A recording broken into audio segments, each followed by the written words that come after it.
മുത്തേ ആശിക എന്താടാ വലിയൊരുന്നാളൊക്കെ അടുത്ത പോയി വലിയൊരുന്നാൾക്ക് ഇറക്കാൻ വെച്ച സാധനത് മുത്തേ ഇത് വലിയൊരുന്നാക്കൊക്കെ ഒന്നും നിൽക്കൂല. അതിന്റെ മുന്നേ തന്നെ തീരുമാനാക്കും.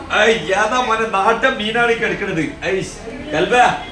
ഇതൊക്കെ എന്താ പറയാച്ചാലേ നമ്മള് എലഫിൻ ട്യൂണ എന്ന് പറയും. ഇത് ജപ്പാനില് വിദേശ രാജ്യങ്ങളിൽ ഇതിന് ഭയങ്കര മാർക്കറ്റുള്ള മീനാണ്. നമ്മളിവിടെ മാർക്കറ്റ് വളരെ ലോ ആണ്.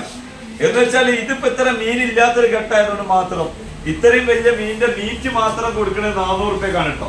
മീറ്റ് മാത്രം, തരല്ല ഒന്നുമില്ല, മീറ്റ് മാത്രം 400 റുപ്യക്ക്. പിന്നെ എന്താ പറയാ, ആയുസ് കൂടുതലുള്ള മീനാണ്. വർഷങ്ങളോളം ജീവിക്കാൻ ആയുസ് ഉണ്ട്. നമ്മളോട് ചോദിക്കലുണ്ട് ചില മീൻ കഴിച്ചാൽ പോയ്സൺ, മെർക്കുറി അംശം കൂടുതലുള്ള മീൻ ഏതാന്നൊക്കെ ചോദിച്ചു കഴിഞ്ഞാല് അതിൽപ്പെട്ട മീനാണ് ഇത് കേട്ടോ. ചെറിയ പൈതം മക്കൾക്ക് എന്ന് വെച്ചാൽ ഒരു 5 വയസ്സിന് ചോട വരുന്ന മക്കൾക്ക് നമ്മൾ എന്താ പറയുന്നത് ഇങ്ങനെയുള്ള ഇത്ര വലിയ ഹെവി മെർക്കുറി കണ്ടന്റ് ഉള്ള മീനുകൾ കൊടുക്കരുത്.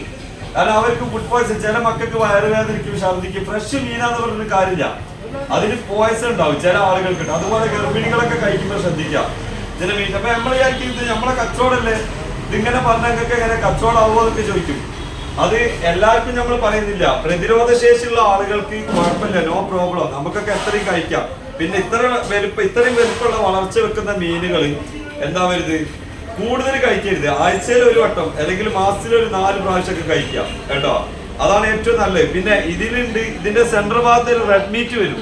ആ റെഡ് മീറ്റ് ആണ് ഏറ്റവും കൂടുതൽ കഴിക്കാൻ നല്ലത്. ഏറ്റവും കൂടുതൽ പ്രോട്ടീനും സിങ്ക് അതേപോലെ ഒരുപാട് ഗുണങ്ങൾ അടങ്ങിയിട്ടുള്ള ഒരു മീറ്റാണ് ആ റെഡ് മീറ്റ്.